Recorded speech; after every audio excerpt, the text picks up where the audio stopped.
My guest today is Nick Haschka. Nick runs a holding company called Cub Investments, where they make long-term buy and hold equity investments in durable, growth-oriented field services companies. So far, they've made over 13 acquisitions.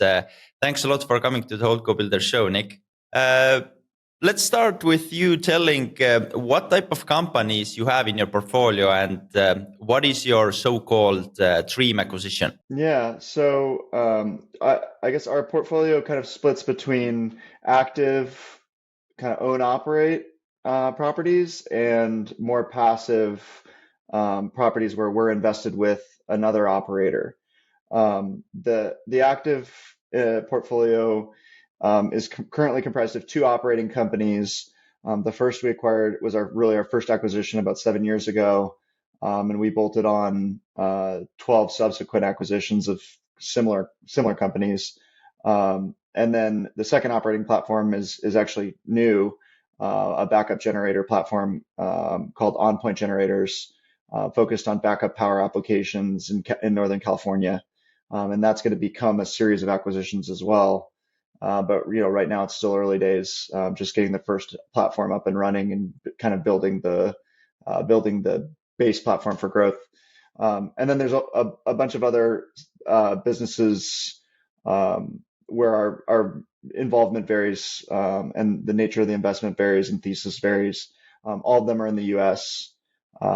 Many of them are similar in nature in that a lot of them are field services type companies. Most of them were purchased through an entrepreneurial buyout of sorts, if typically a retirement succession type of deal. All of the deals that we've done ourselves and the platforms that we own and operate primarily have been owner succession, mostly retirement driven buyouts. Okay, perfect. Now let's go maybe a few years back. Could you please walk me through your journey before your first acquisition and maybe your story since graduating from school? Yeah, I can go way back. So originally grew up in outside of Minneapolis. Father was a small business owner, mother was a nurse. But so saw a small business, from the vantage point of watching my father build his small business. It was mostly a lifestyle business. Did it so that he would have the free time and the flexibility to kind of call the shots and run the business as he saw fit. Went to school at MIT for undergrad, and studied business there. Did two stints at McKinsey, one as one as an analyst, and then a second stint as an associate with business school in between, and a startup experience in between as well. And the after my second trip to McKinsey, wanted to get back into the entrepreneurial thing, but kind of didn't know what to do.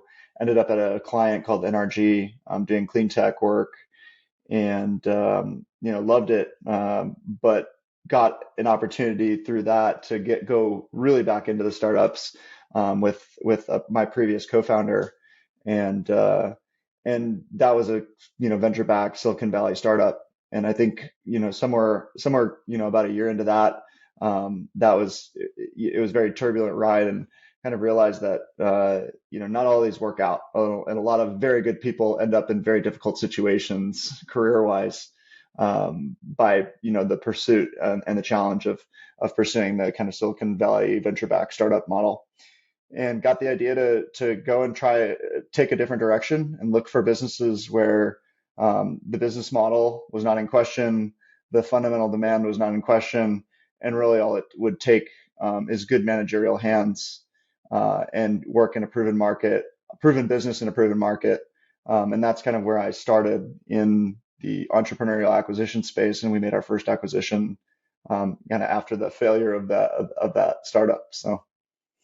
Knowing what you know now, do you wish you have started earlier? I mean, not especially. I think it takes a good amount of, I think it's really hard to do this if you're super green, if you haven't done some management, if you haven't seen businesses from the ground up and kind of been in or around small, business from the administrative standpoint, from the operational standpoint, I think it helps to have seen some things. I really think this is a tough place to start your career. And I think it's better if you're early to try to get a good front row seat in a venture like this, to help you decide if it's right for you, to help you decide or to help you gain some experience and see some things. Because the type of things that go on in these entrepreneurial buyouts, it's pretty different from anything you would see in corporate America or in strategy consulting or investment banking, private equity. It's a very different experience, and I don't think the path of 2 years in investment banking, 2 years in private equity, and then on to the running your own kind of mini private equity fund is it's not that it can't be done, but it is not. I wouldn't take it for granted. Okay. I want to talk a little bit about the investment strategy. You said you acquire companies from folks who want to retire. This is what I've been focusing on my time as well, pretty much approaching the businesses whose owner are in their 50s, 60s, 70s. They've been building the business for 20, 30 years. And what's interesting when approaching them, I'm not using any brokers. I'm just doing it myself, sending a cold email or giving them a cold call. Very often, what's surprising is they haven't really thinking of selling their business. At least this is the situation in Europe. They oftentimes say that I've been doing that for 30 years. My kids are in their 20s. What else do I do? Some guys are 69 who are telling me the story like this. How is it on your side? How have you, or let's put it in this way, how is your process with people like this, and how do you find the best deals, and what do you do in order to find the best deals? Yeah. So we've kind of our efforts split between what we would call proprietary search, and brokered search. Brokered search is you take what the market gives you, and that's going to be using the broker channel. The seller has already somebody has already convinced the seller to sell, and usually that's the broker. Sometimes that's the circumstance. But in any event, there is somebody who has who has the mandate to facilitate a transaction, and they're just playing matchmaker. In those situations, usually those deals are the easiest to put an offer in and close. There's people who have told the owner what to expect, who've done it before. They've taken a lot of the timeline risk out of the deal. They've taken a lot of the just mismatch expectations risk out of the deal. And we've done quite a few of those. Probably more than probably about, well, I guess at this point, it's probably about half of the deals that we've done have been brokered in some form or fashion. And as a buyer, you're just taking what gets listed, and you basically need to research it. You need to learn fast. You need to, develop the muscle of your analyst muscle of figuring out, is this market good? Is this geography good? Is this niche good? Like all those. And it can be hard because you have to study every single one of them. But it's easy in that the broker has done the legwork of putting together a lot of the information that they know buyers are going to want. The other side of that is that we pursue is proprietary thesis-driven search. That's where we have a decent sense of what we're going to buy or what we want to buy, and we actually develop an investment thesis around it. And these businesses may not be technically for sale. Nobody has a mandate. You are in a sense competing with the brokers on a much tougher value proposition in terms of your pitch to the seller. It's much easier to pitch the seller on, hey, I'm going to list your business and get top dollar for it. We don't know who's going to buy it, but sign with me and we'll get the business sold. Then, hey, let's get married. I want to buy your business and you're going to work with me on the transition. I am the chosen one. Most sellers sniff that out as a low probability proposition. So there's a lot of timeline risk associated with that. The likelihood that you hit them at the right time, very low. If you are an evergreen searcher or an evergreen buyer, I think that's the advantage of kind of the holdco model here, where you don't need to be going into every proposition to every seller with like, hey, either we do a deal right now or we don't do a deal ever, versus kind of developing the relationship. If you're an evergreen buyer, who will be interested, whether you're interested today, next week, next month, next year, next decade, um, that I think is an easier pitch as a potential buyer. So we've done both, and I'd say about 50%. It's probably splits about half in terms of proprietary versus. Um, but we haven't done expansive. A lot of searchers are doing very, very expansive proprietary outreach where they don't actually know what they want to buy, and so they're basically like developing. It's either thesis driven or it's just like spray and pray proprietary search. And I'm dubious that can be successful this day and age with as many buyers out there as there are. What about the numbers? Comparing those two ways how you've acquired a company, are the ones which you've been using broker more expensive or not? Oh, no. I ultimately, generally speaking, the value shakes out. Like dumb deals tend not to get done, because somebody will realize it along the way, regardless of which way it's favorable, right? If it's too favorable for the buyer, probably won't get done because the seller won't want it, will realize it before.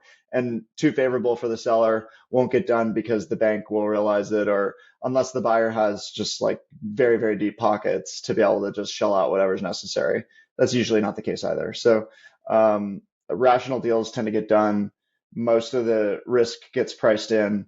The deals that we have done have tended to be businesses that have an extremely small buyer universe. And that buyer universe can be small for any number of reasons. For us, typically it's geography. These businesses tend to be geographically constrained. The only people that can buy them are people within a certain number of miles of where we are, just constraining yourself in that way, versus pursuing businesses that can be purchased from and operated from anywhere, means you are competing with the buyer universe of everybody everywhere all the time, right? If the business could be, maybe it's in Utah right now, but it could be some buyer in Singapore could buy it and it wouldn't make a difference. That's a very hard, as a buyer, hard to compete for those types of deals.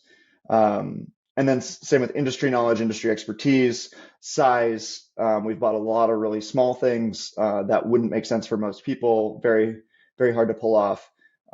Seller dependence. We tend to step in the things that we're active in. We will step in and fill the role of the seller, either ourselves or we will hire for it. Another very difficult thing to purchase, because it takes some real, I guess, guts. It helps to have some experience, so that if every deal you're going to learn something, and hopefully you're not going to have to learn everything. I want to talk a little bit about your experience, and what I mean is, what do you guys look at when acquiring a business? Like, what are the red flags? What should be the revenue? What should be the profit margin? And you already mentioned location. Can we go more into details of what exactly you guys are looking for? Yeah. So I'll keep this confined to the types of businesses that we're looking to buy and operate versus just in participate in as an investor. So from the standpoint of searching for a business to own and operate, we are looking for things that we have a unique take on, in that like we know something, we have some sort of privileged experience or view on it. We are looking for things that situationally are advantageous for us because we can do something that would be hard for somebody else to do. And ultimately, again, this kind of gets back to the buyer universe. We're looking for things with a fairly small buyer universe where we can do something that very few other people could do, either because of our experience, because of our location, because of the resources that we bring, or the type of expertise that we bring. And I can contrast that with something that deals that might look like something we would do, where I think there's a lot of that are misunderstood. You get a lot of like right now buying plumbing companies, super hot. Uh, People they find a plumbing company and they're like, oh, terrible marketing, and look how much money they're making. And I think a lot of people find out that you need to be really big before marketing is your problem. And most plumbing companies never get to the point at which lack of marketing is their bottleneck. And so a marketing savvy, brand savvy buyer isn't likely to be successful, or at least not right away, taking over a business that the fundamental problem is that their operation isn't designed for scale yet, and their bottlenecks are likely to be plumbers more than their bottlenecks are sales of plumbing engagements. Um, and so, but I mean, to go back to it, really, we're looking for things where, in terms of what we want to know, red flags, like I want to know exactly what that seller does, what that job is, how I'm going to fill it, either whether what I can do, what we can elevate existing staff, what I got to go hire for, what specific expertise. I want to know kind of how that whole operating system in the way that they run that business today is designed, and what it will look like, in a future state where we take ownership, and how fast can I get there, and what has to change, and how much risk is there taking it from where it is now to where it needs to be if it was going to be owned by us. How long it takes for you to go from, oh, we found a excellent company, the owner is interested in selling. How long it takes for you to go and raise the necessary capital depth to acquire and close the deal? Um, Depends quite a lot on the deal itself. Like with the generator business, we raised actually that's the only time we've ever raised capital. We've done everything internally with our own capital from our first 7 years. So we just actually raised our first round, and the fundraise was about, I don't know, 4 weeks or so. The deals, I guess, working on the deal, I think I got the call of the one that we closed on first in like around end of June, early July, and we closed about 6 months later. And I'd say that one is on the longer side, but not. It often takes 4 to 6 months to get something closed once the target is even identified, interested, engaged, and ready to go. By the time all the paperwork's done and the funds are moving, you'll find it's going to be 5, 6 months later. Fundraise part was pretty smooth for us because we had prepared for it, and we had a lot of investor contacts already, and we kind of knew who was, we knew a lot of the limited partners going in. You've been doing that for quite a long time. How many failed deals you have? What under your belt? And failed, what I mean is you wanted to acquire the business. Maybe you were even doing some due diligence. Maybe the owner changed his mind on the day before closing the deal. How many of those you have had? We've had, let's see, probably maybe 3 or 4 of those. Not a lot. I mean, not a ton by total. We've tended to get them done. A lot of them were very small, and so they almost, I wouldn't even. I mean, they kind of don't really even count the really small ones. Of the bigger ones, yeah, maybe the hit rate starts to go down a little bit, because of the complexities that happen, the things that can happen while the deal is occurring. I mean, the likelihood of a major catastrophic shock over a 4 to 6 month engagement and close period, like those will happen, right? You can have major blowups that can completely derail the course of a deal. And it just can't be closed, or it can't be closed on the contemplated terms.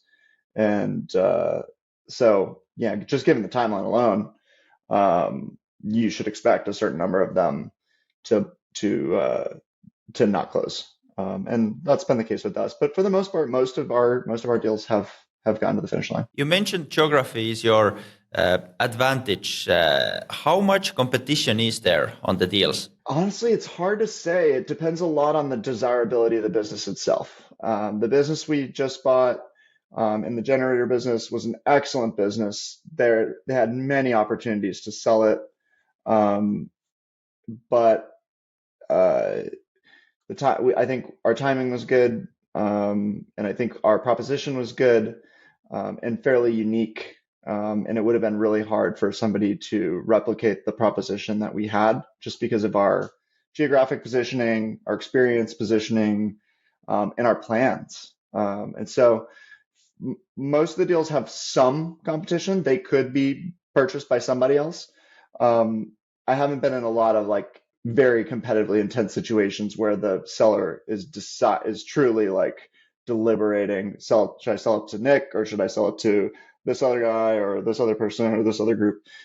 Usually there are options and alternatives. But generally speaking, I think what our approach has been fairly unique, and we look pretty different in terms of how we operate and how we put these things together. That I haven't seen a ton of like really credible direct competition in most of the things that we've pursued. You mentioned some of the deals you've done, they're very small. What's the average? You said there has been 13 acquisitions. How many of those have been owner-operator type of businesses? How many of them have been larger management and have had a management team in place? And how has been the valuations and the acquisition multiples varied between those two? Yeah, everything we've ever done is less than $1 million of seller earnings, and really only, God, I want to say only one deal like really had like a management team. We've had managers like more like almost like general managers or kind of a top manager type of person, but almost everything we've bought has sort of been only partial in terms of the team composition in the absence of the seller, because almost all of these are designed for getting the seller out. And so when you lose that person, that seller tends to be a significant, if not primary manager of the business, or managers in the case if you're losing two sellers, which is not uncommon. So yeah, almost everything has been, we're not really buying a fully operating enterprise and just replacing the CEO to say, okay, everybody, let's keep going, work harder. It's been, we're stepping into like pretty significant operating roles in pretty much every deal. What's your acquisition multiple range when you're looking for the right target? And do you use step? Do you use seller financing? How is it usually for you? Yeah, so I'd say for us, since we're buying pretty small, we're gonna say it's got to be less than 4 times seller earnings, and I'd say an average is probably closer to um, 2.5 ish, and then so yeah, that's kind of been the multiple. And then as far as financing goes, we've done bank financings, we've done all cash, and we've done most deals have some component of seller financing, but we do, depending on what the bank debt structure looks like, and the nature of the deal, the risk, the customer concentration, and a variety of other factors, how the seller dependence, will usually have some kind of structured financing around the seller's portion. Sometimes it's a commission tail, like it's a note structured as a kind of a commission payout, or it could be a forgivable note of some kind. It could be just a straight like escrow holdback to secure performance of certain transition items. So varies deal by deal, varies seller by seller. We try to find the right fit for making sure that our risk is covered, and trying to put in a good structure that motivates the seller in the right way to do what we need them to do to make sure it's a success and make sure that the success of the transition matters to the seller. Do you acquire 100% of the business? Always, yes. Always. Yeah. Can you share a real life story or a case study where your investment strategy led to like you had a significant growth in one of the acquisitions, and maybe it's one of your favorite stories, or someone asks, you can proudly say that you made this investment, you grow this business, and this is what I built. Do you have such a story or such an acquisition? Yeah, I mean the one that's played out the longest is the first one actually, and that's the office plant company called the Wright Gardner. We bought it. It was based in San Francisco. Long time successful company, but still a small business. Grew, low single digits every year for 30 some years. Seller built it up from its initial founding into a significant business. Well staffed, great team, had management in place. Uh, and when we got there, I think we realized how much opportunity there was just to systematize the business, build custom software to help run it and enable systems and processes to uh, you know allow the business to be run at a much greater scale, uh, to improve the service and improve really every aspect of the operation in terms of how it was organized and how it was conducted and orchestrated, and getting over what is the fundamental constraint for a lot of these small businesses, which is just the managerial bandwidth of the seller of how much stuff they could remember that they needed to do on any given day, right? When you're running a business with little to no software, you're running things on paper, it's very constraining in how much business you can take on, how many things you can do. There's only so many hours in the day, and there's only so many things that you can focus on and remember. And systems and software, they don't forget things. And so if you have the right systems and software in place, you can just do so much more. It helps you craft the right roles and craft the right kind of division of labor and responsibilities within the business. And with that one, we ended up growing a lot by acquisition. We did a lot of small add-ons. And those small add-ons, I don't think we realized how many of them are out there. But kind of one after the next, they just came, and we were doing a deal like every quarter for a little while there.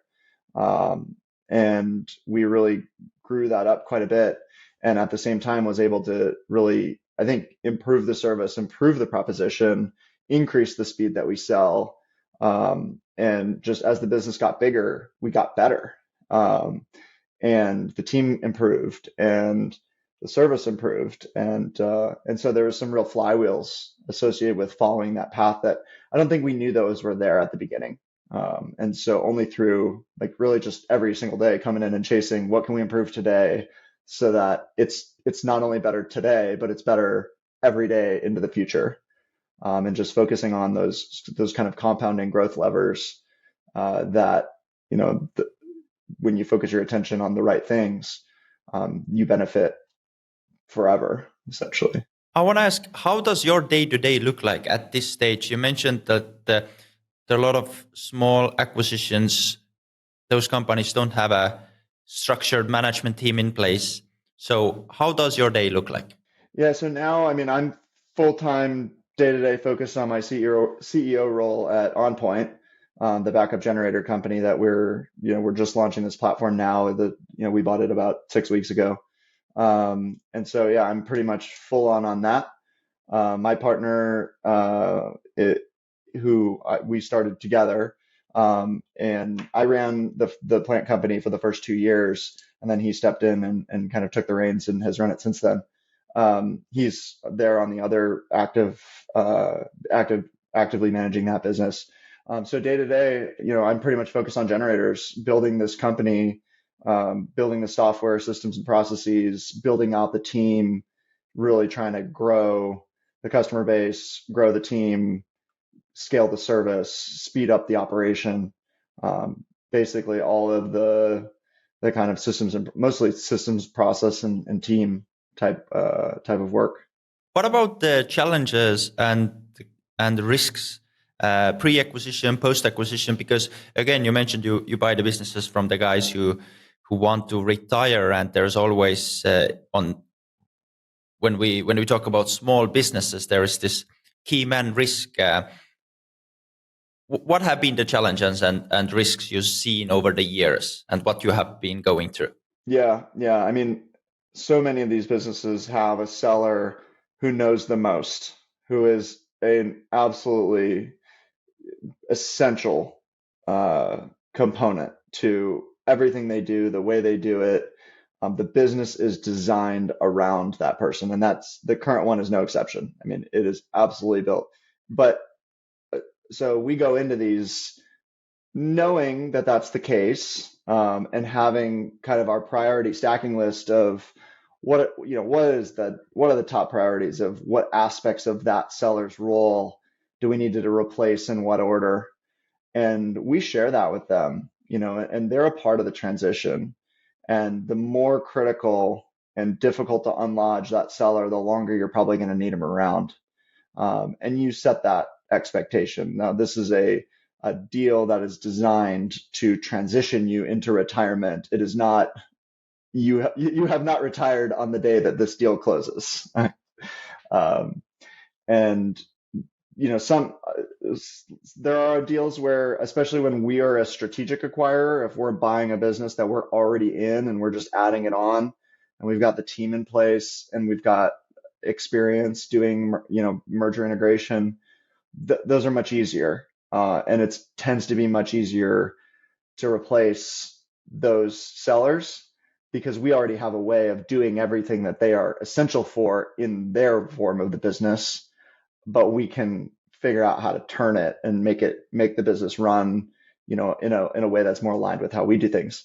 With the generator company, new platform, need to learn everything, coming in from scratch, learn everything from that seller, rack and stack to figure out the ways in which that seller is essential and what is our sequence of replacement, and what is our method of replacing each one of those essential functions performed by that seller. And they don't all happen on the first day, but you want to have a plan for how you're going to do it, and some idea of what the timeline is and what all it's going to take to knock those off one by one. How has been your overall experience with the folks who want to sell their business? I mean, everything they tell you before the acquisition, how great everything is, the business is good, all sorts of things, and then post acquisition, when the reality hits, how has this transaction usually been? I'd say we've hit both ends of the spectrum. Some have been exceedingly difficult. Uh, Difficult to work with. They're not used to working with or for somebody else. They're not used to, because especially in the case where like the seller is going to work for the acquirer for a little while, they've never worked. In most cases, they've never worked for somebody else before. Like they've never not been in charge. They've always been right. There's a whole bunch of challenges around uh, that. It can be interpersonal challenges, it can be team challenges, coming to grips with kind of their new reality, their new identity. Many of these sellers, this is their identity. This is what they've worked their entire life on. It is who they are, and that can be really difficult. Um, Other sellers, less so. They are nimble, adaptable, ready to move on, happy to help, but want more than anything for us to call the shots and make the decisions so that they don't have to. And those can be slam dunk easy. Um, so yeah, I've seen both sides. Talking a little bit about how to actually adding value and growing those businesses. What are the so-called active steps or immediate steps you take once the company is acquired? Yeah, so we've typically done asset purchases, which means the infrastructure of the business is not, you got to start over with a lot of things, because if you're operating a new legal entity, you can't step into everything. You can't take for granted that the vendors are going to extend credit to you on the first day, because in an asset purchase, you are effectively a new business. And so you might have to put in credit applications. You might not be able to buy stuff in the same way that your predecessor entity bought things. So we're experiencing that now where we had to kind of borrow the seller's accounts for some stuff for a couple of weeks there, and that was uncomfortable for both the seller and for us. There were other accounts that you just like you flat out cannot use, and you have to like come up with a different way. So there's a lot of on the fly, problem solving you got to do to figure out how to sustain continuity. Um, Sometimes you got to just hurry up and stand up a new system for something, right? Like if you're running a new entity and you got to hire, there's a fire rehire where the old entity fires all the employees on one day and the new entity hires them all at the same time. New bank, like typically bank accounts don't transfer. Most government accounts don't transfer. There's just a lot of stuff. So I'd say, number one is make sure you can do all the basics. And above all, make sure you can pay everybody. You got to be able to pay everybody like right away, and don't mess up payroll. Sounds silly, but like it's really easy to mess up. And then I'd say communications is the second one. Is like you have to get the communications. I'd say figure it out in advance and be there ready on the first day. Everybody you need to communicate with, have your lines down, write, think of all the questions you can write all the questions down, write all the answers down, anticipate. What are they going to ask? What are they going to challenge you on? What are the hard questions? Have your lines down. And it needs to be, everybody's got to know them. Everybody who is involved in the transaction, the seller's got to know them. You got to know them. Anybody you're bringing along has got to know them. Anybody who's kind of insiders got to know them. Top management, all that. And that's kind of for the initial, like call it the immediate, 1 week before to 1 week after. You want to give yourself the privilege of focusing just on communications and basic function of the business. Sustaining the week before and the week after, you really want those two to look really similar or as similar as possible. And a lot of times it's not possible to make them look very similar. How much hiring and firing there has been? So in that window, in that 2 weeks, usually very little. We've done, I'd say, a fairly thorough job of trying to sustain continuity on the part of who's the employees. Not, usually a transition from a 70-year-old owner to a 30, 40-year-old owner, that those two companies often are quite different in terms of just the direction they're headed, how they're operated, just guiding philosophy of how things are going to be done. There's generational differences, there's experience differences. I grew up in a different era than every seller I've ever bought from. And I run the companies in terms of how I think about the companies, how I think about what's important, systems, processes. I'm more of like a engineering software systems and processes nut than a lot of these sellers who came before me.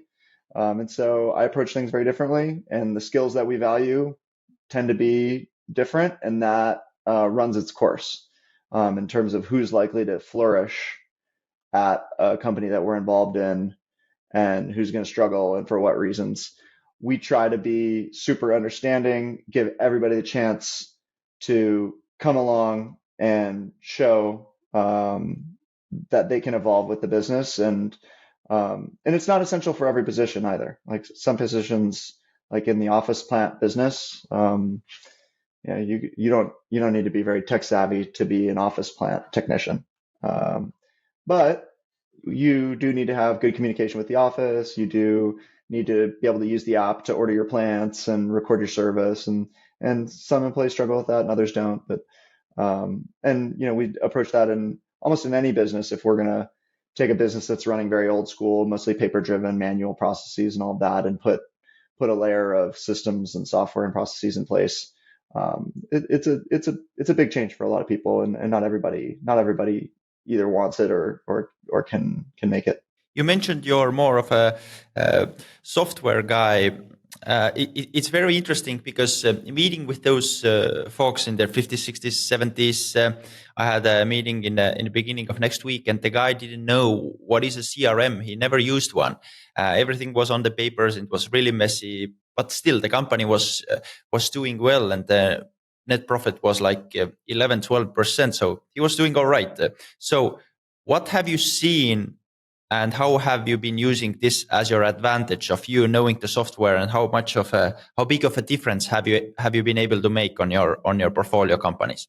Yeah, so as far as getting the deal done, don't even need to talk about it. Like irrelevant to the sales pitch, irrelevant to the acquisition.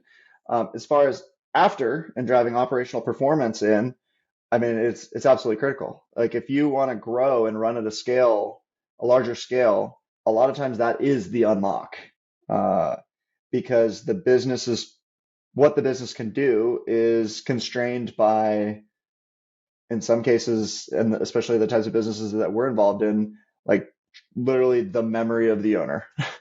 Like how many clients can they know, and how many tasks can they handle?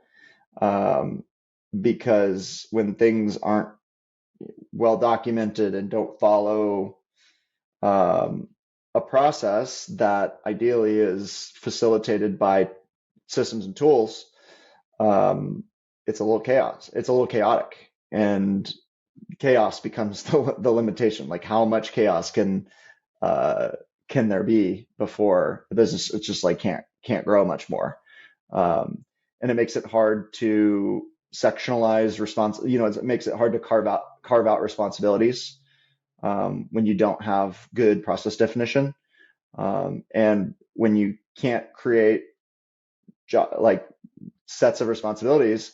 How do you hire somebody to do that, right? Everything feels just chaotic, and so yeah, the inability to divide up the work to really scope roles becomes a constraint on the business.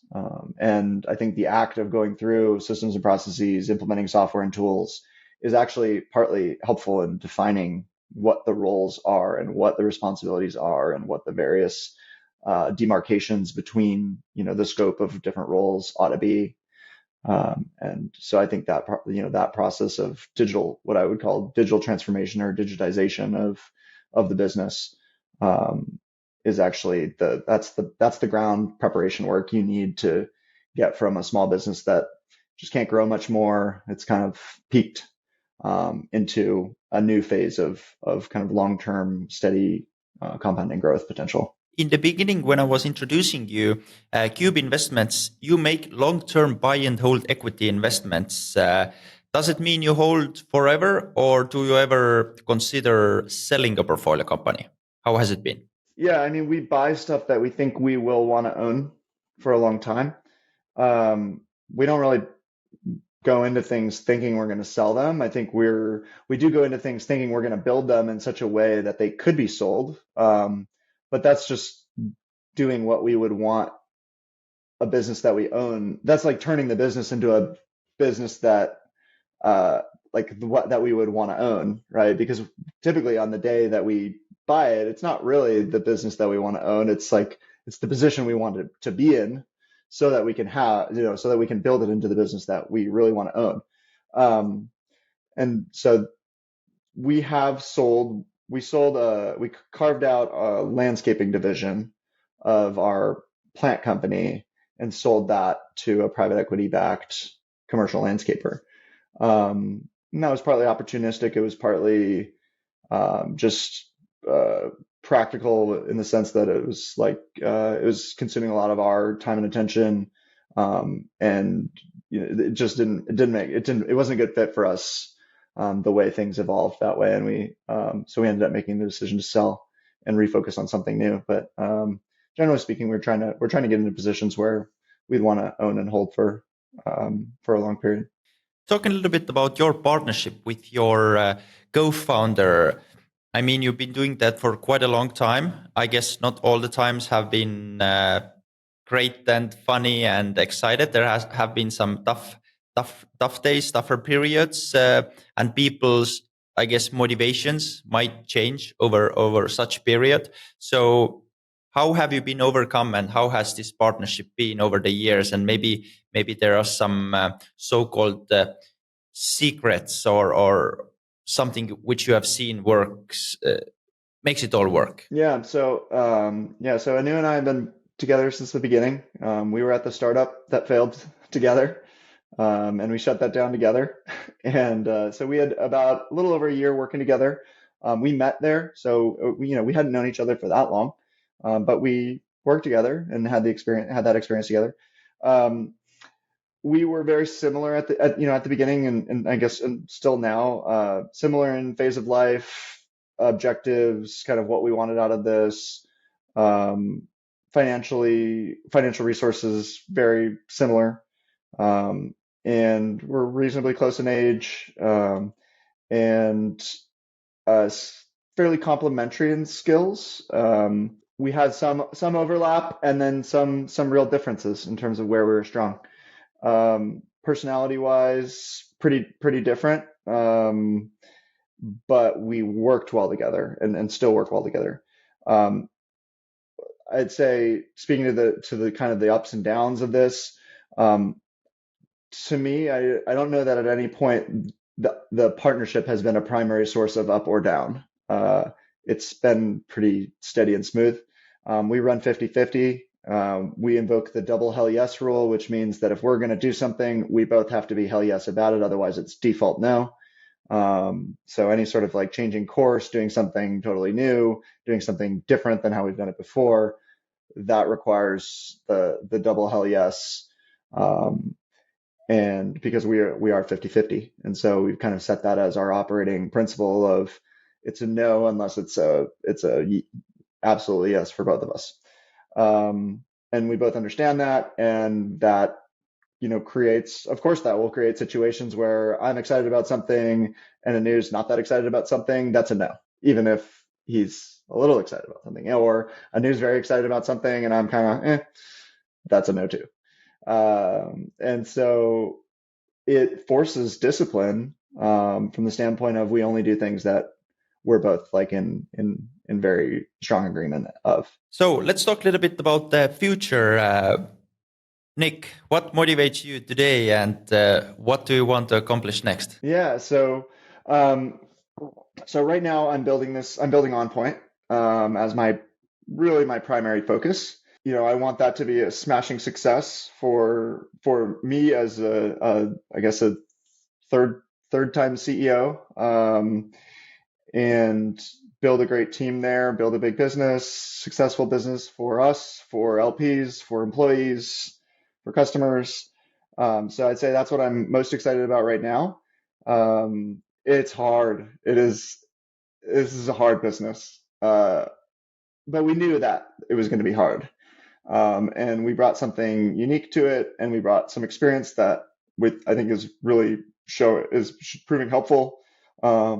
But it's no walk in the park. This is a tough business. We bought small, and highly seller dependent, and it's 24/7. And when it rains, it pours, because in the generator business, you're backup power.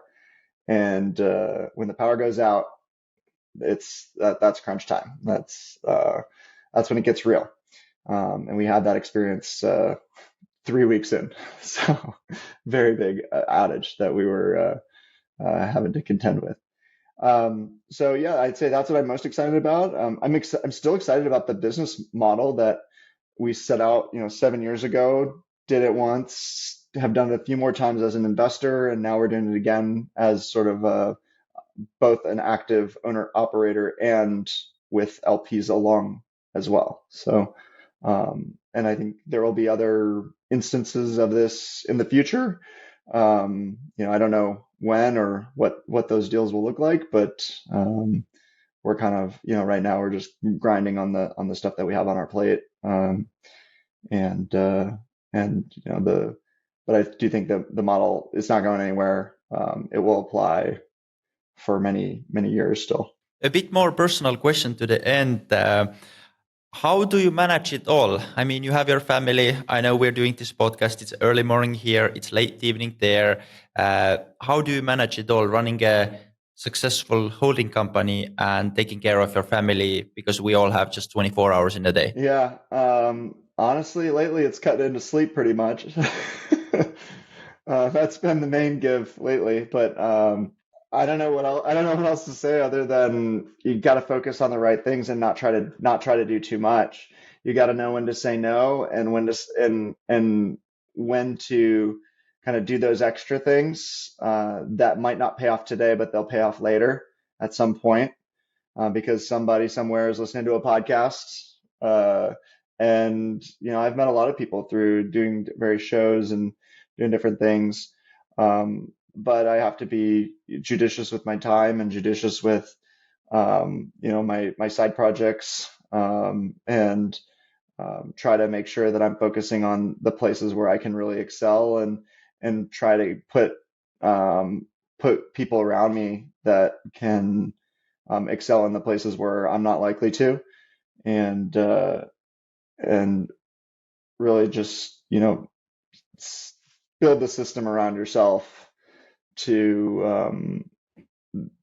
let the system do the work. Yeah, I'm asking because I've been selling various things for all life now. I'm selling investors why they should invest in our fund. I'm selling to the owners why do they need to sell the business to us. I need to sell to customers all day long, and then I'm in the evening going to the home, and then I need to sell to my girlfriend that why I was at work so long. Then I have a small kid. I have to sell to her that why should we go to the sleep. So I was asking because the work never stops and I just have to keep selling all the time. So that's always very interesting to ask from entrepreneurs on how do they manage it all. Yeah, yeah. I think ultimately it comes down to what do you say no to, and what's consuming mental load that is not adding its fair share. And that doesn't mean it's not adding, but maybe it's not adding proportionate to what you need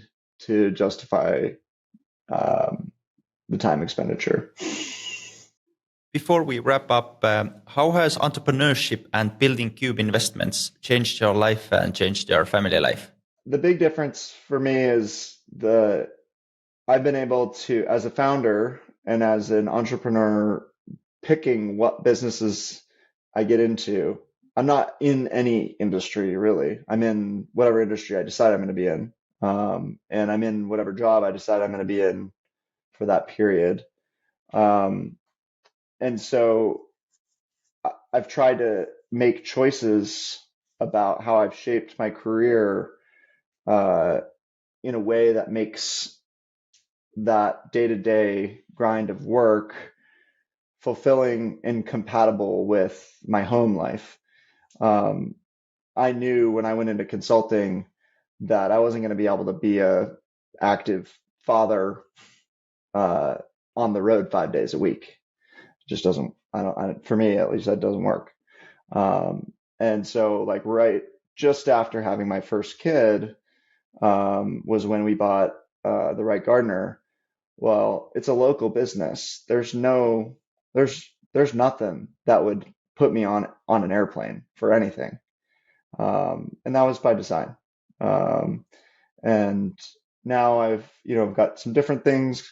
My job's a little bit different, but still, generally speaking, I've tried to make sure that I'm around, and pursue businesses that won't put me on a plane, going places, traveling, doing conferences, doing customer meetings, or what have you, so that nothing would necessitate being away. Um, and I think that's been a core part of the strategy, um, and the ability to kind of build the business around my life and not vice versa uh, has been has been really front and center to the whole effort, and trying to um, build my professional network around other people who think similarly, invest with people who think similarly, bring people onto the team who I like working with. And so, it's it's been a great ride, and I don't expect that to stop anytime soon. And so yeah, it's definitely a different pursuit than doing boardroom decks at McKinsey or doing investment banking pitch decks and things like that. Um, but it's been very rewarding, and yeah, I wouldn't trade it for anything. Awesome, Nick. Let's wrap up with a famous five. How old are you? How old am I? 38. Favorite book? Algorithms to Live By. It's a book about computer science. Married? Married, single, kids? Married, 3 kids. What car do you drive? A Honda Odyssey 2019. What's the best investment advice you've ever got? Invest your time in things that can compound. Last one. Where can people find you? Easiest to find me is on Twitter, just at my first name, last name, at Nick Haschka. Perfect. Again, thank you once again, Nick, for doing this. I really enjoyed that, and again, big thank you. All right, take care.